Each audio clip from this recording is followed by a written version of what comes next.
ക്രൈസ്തവ സ്ഥാപനങ്ങൾക്കെതിരെയുള്ള ആസൂത്രിത ദുഷ്പ്രചരണങ്ങൾക്കെതിരെ KCBC ജാഗ്രതാ കമ്മീഷൻ ഇതേ സംബന്ധിച്ച് പുറത്തിറക്കിയ പ്രസ് റിലീസിൽ ഇപ്രകാരം പറയുന്നു. ക്രൈസ്തവ സ്ഥാപനങ്ങൾക്കെതിരെയുള്ള ആസൂത്രിത ദുഷ്പ്രചരണങ്ങൾക്കെതിരെ പ്രബുദ്ധ കേരളം ഒന്നിക്കണം.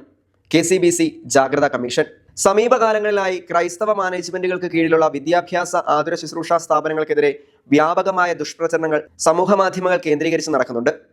മനുഷ്യസഹജമായ ചെറിയ പിഴവുകളെ പോലും പർവ്വതീകരിച്ചും വ്യാജ ആരോപണങ്ങൾ ഉന്നയിച്ചും ഏതെങ്കിലും സ്ഥാപനങ്ങൾക്കെതിരെ ഉയർത്തുന്ന പ്രചരണങ്ങൾ കേരളത്തിൽ മാതൃകാപരമായി പ്രവർത്തിച്ചു വരുന്ന ആയിരക്കണക്കിന് ക്രൈസ്തവ സ്ഥാപനങ്ങളുടെ സൽപ്പേരിനെ കളങ്കപ്പെടുത്തുന്ന വിധത്തിൽ സമൂഹമാധ്യമങ്ങളിൽ വ്യാപകമായി ഷെയർ ചെയ്യപ്പെടാറുണ്ട്. അനേകായിരങ്ങൾക്ക് മികച്ച സേവനം നൽകുന്ന ഈ സ്ഥാപനങ്ങളെയും ശുശ്രൂഷകരെയും മോശക്കാരാക്കി ചിത്രീകരിക്കുന്ന ഇത്തരം നീക്കങ്ങൾ അപലപനീയമാണ്. മാനുഷികമായ സംവിധാനങ്ങൾ എന്ന നിലയിൽ ഏതെങ്കിലും വിധത്തിലുള്ള വീഴ്ചകളും കുറവുകളും സംഭവിക്കാനുള്ള സാധ്യതകൾ മറ്റെല്ലാ സ്ഥാപനങ്ങൾക്കും എന്നതുപോലെ ക്രൈസ്തവ മാനേജ്മെന്റുകൾക്ക് കീഴിലുള്ള സ്ഥാപനങ്ങൾക്കുമുണ്ട്. അപ്രകാരം സംഭവിച്ചേക്കാവുന്ന പോരായ്മകൾ പരിഹരിക്കാനും തെറ്റുകൾ തിരുത്താനും നേതൃത്വങ്ങൾ സദാ സന്നദ്ധവുമാണ്. എന്നാൽ ഇത്തരം സാഹചര്യങ്ങളെ മുതലെടുത്തുകൊണ്ട് വ്യാപകമായ ദുഷ്പ്രചരണങ്ങൾ നടത്തുന്നവരുടെ ഉദ്ദേശശുദ്ധി സംശയനീയമാണ്. ക്രൈസ്തവ സ്ഥാപനങ്ങൾക്കെതിരെ മാത്രമാണ് ഇത്തരം പ്രചരണങ്ങളും ക്യാമ്പയിനുകളും പലപ്പോഴും കണ്ടുവരുന്നത്. ഇത്തരത്തിൽ ക്രൈസ്തവ സ്ഥാപനങ്ങളെ നിരന്തരം വേട്ടയാടുകയും നേതൃത്വങ്ങളെയും സഭയെയും പൊതുസമൂഹത്തിന് മുന്നിൽ ഇകഴ്ത്തി കാണിക്കുകയും ചെയ്യുന്നവരുടെ യഥാർത്ഥ ലക്ഷ്യങ്ങൾ സമൂഹത്തിന്റെ നന്മയല്ലെന്ന് ഏവരും തിരിച്ചറിയണം.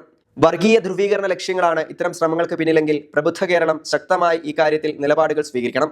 പൊതുസമൂഹത്തിന് ക്രിയാത്മകമായ സംഭാവനകളെ നൽകുന്ന സംവിധാനങ്ങളെ വേട്ടയാടുന്ന നീക്കങ്ങൾക്കെതിരെ അധികാരികളും മാധ്യമങ്ങളും പൊതുസമൂഹവും ജാഗ്രത പുലർത്തുകയും വേണം. KCBC ജാഗ്രതാ കമ്മീഷൻ.